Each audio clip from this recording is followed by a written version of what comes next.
Allô? C'est Madame Christine en Spider-Man ou Spider-Woman ce soir. OK, alors, je vous avais dit que je ferais un petit vidéo encore cette semaine pour Éclair. Et comme je vous avais écrit, cette semaine, on ne faisait pas une nouvelle unité dans Éclair parce qu'on est rendu à la petite section L'univers de Martin. OK? Et le titre de notre petite section, c'est La science au service de Spider-Man. Alors, je vais le lire avec toi pour voir si tu comprends bien. C'est la page 60. OK? Alors, trouve la page 60. Je vais lire avec toi. Désolée si je ne te regarde pas. C'est parce que je dois lire sur mon ordinateur en même temps. Alors, là, c'est Martin. Tu te souviens, le prof Carly, Martin Carly, qui nous parle. En passant, si tu as regardé la télévision à Télé-Québec, tu as peut-être vu, il y a souvent les émissions de Génial. Ceux qui aiment beaucoup la science, même si c'est un petit peu de la science avancée, les quiz sont quand même amusants. Alors, si tu regardes encore Télé-Québec, tu peux écouter les émissions de Génial avec le prof Carly, qu'on avait déjà regardé dans la classe ensemble. Alors, le prof Carly nous raconte qu'est-ce que lui, il pense de Spider-Man parce qu'il l'a regardé depuis qu'il est très petit. Vous savez, les amis, Spider-Man, ça fait longtemps qu'il existe. Alors, quand j'étais petit, j'étais un fan de Spider-Man. Je dévorais ses aventures en bande dessinée que je lis encore aujourd'hui, mais aussi en dessin animé, comme dans les films. Je peux encore fredonner la chanson de l'émission. L'araignée, l'araignée.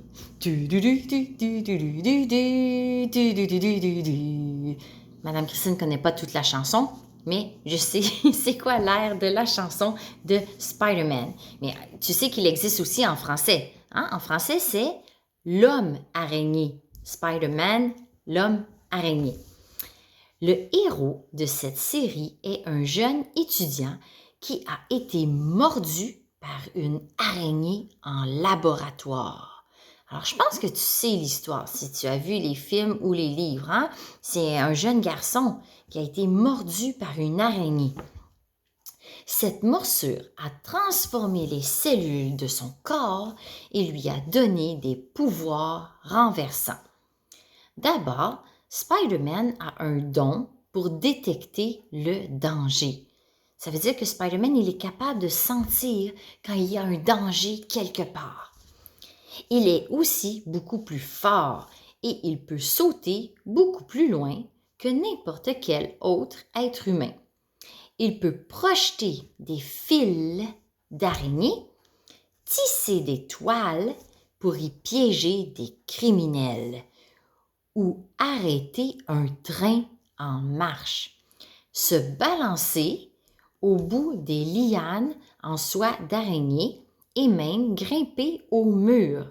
Je pense que tu as déjà vu tous les pouvoirs que Spider-Man peut avoir. Comme tout le monde, je rêvais de pouvoir faire ça. Quand, plus tard, je suis devenue un scientifique, parce que le prof Carly, il n'est pas juste quelqu'un dans notre livre et à la télévision. Il est un vrai scientifique, le professeur Martin Carly. Alors, quand il est devenu un scientifique, j'ai continué de jouer à ce qui m'amusait tant dans mon enfance.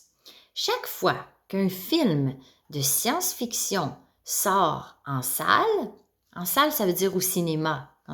Quand tu as un nouveau film, tu vas au cinéma, je me demandais si la science qui y est présentée est réelle ou pas. Alors la question ici, comme on avait déjà fait un peu dans Batman, c'était de savoir les films sur les super-héros, le côté scientifique dans ces films. Est-ce que c'est vrai ou pas? Et surtout, je me demande si certains éléments du film pourraient un jour devenir la réalité. Ça veut dire que même si maintenant, ce qu'on voit dans Spider-Man, dans Batman, c'est pas vrai, ce n'est pas la réalité. Mais pensez-vous qu'un jour, dans plusieurs années, est-ce que ça pourrait être vrai? Parce que tu sais qu'avec la technologie et la science, on découvre toujours des choses. Alors peut-être qu'un jour, ça se pourrait. On va aller à la page 61. Oups, zut, j'ai perdu ma page. Ah, un instant. Désolée, j'ai retrouvé ma page. On est rendu à la page 61. Alors, le titre de l'activité, c'est possible ou impossible. Alors, on va regarder des choses et tu dois essayer de deviner, de penser, est-ce que ça se peut pour vrai ou non, ça se peut pas? OK? Alors, je t'invite à jouer à ce jeu avec moi. Peux-tu trouver ce qui est possible ou pas dans l'univers de Spider-Man pour un être humain ordinaire? Ça veut dire pour nous, là, pour une personne ordinaire. Est-ce que ce que Spider-Man y fait, ça se peut ou ça se peut pas? Essaie aussi de déterminer ce qui pourrait être possible dans l'avenir. Dans l'avenir, ça veut dire dans le futur, plus tard, comme je sais pas moi, dans 10 ans, dans 20 ans, dans 100 ans. Est-ce que ça se pourrait? Alors, on a 3 actions de Spider-Man que tu dois déterminer. Qu'est-ce que toi tu penses? Grimper au mur. Tu sais, il est capable de grimper au mur. Est-ce que c'est possible maintenant?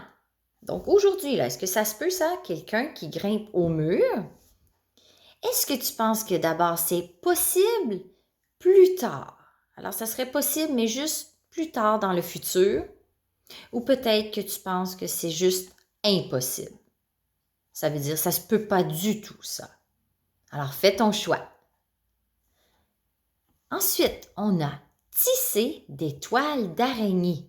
Tisser, tu sais, c'est quand il lance ses fils d'araignée et là, ça fait une toile d'araignée. Alors, c'est le même choix. Possible maintenant, possible plus tard ou impossible. Et finalement, fabriquer une toile d'araignée assez solide pour arrêter un train. OK? Donc, faire une toile d'araignée qui serait tellement solide qu'un train en marche peut être arrêté. Est-ce que c'est possible maintenant, possible plus tard ou impossible? Fais tes choix. OK? Et tu peux discuter de tes choix avec ta famille. Parce que aussi, des fois, ça peut te servir d'activité de discussion. Tu sais, en classe avec Madame Christine, on pratique beaucoup parler en français. Alors évidemment, si tu décides de parler à ta famille de ce sujet, tu dois le faire en français. OK? Ça peut être juste une discussion amusante. Toi, maman ou papa, qu'est-ce que tu penses? Et puis là, tu peux trouver des arguments. Et c'est correct si ta famille ne pense pas la même chose que toi. C'est ça une discussion. Hein? Et finalement, petite activité à la fin. Et toi, quel pouvoir de Spider-Man aimerais-tu posséder? Posséder, c'est avoir. Toi, là, qu'est-ce que tu aimerais faire comme Spider-Man? Dessine, donc fais-moi un beau dessin de toi en train de réaliser un exploit avec ce pouvoir. Un exploit, ça veut dire quelque chose de spécial. Alors, tu essaies de me faire un beau dessin de toi en train de faire quelque chose de spécial si tu avais un pouvoir de Spider-Man, le pouvoir que tu aimerais avoir. Je vais devoir réfléchir, moi. Quel pouvoir tu penses que Madame Christine aimerait avoir de Spider-Man? Je te le dirai pas, OK? Essaie de deviner, voir si tu me connais bien. Qu'est-ce que tu penses que Madame Christine aimerait faire, elle, si elle était comme Spider-Man? OK? Alors, j'espère que tu as aimé l'activité dans Éclair pour cette semaine et on se revoit bientôt, les amis. Je pense à vous très fort. Je vous aime. Bye.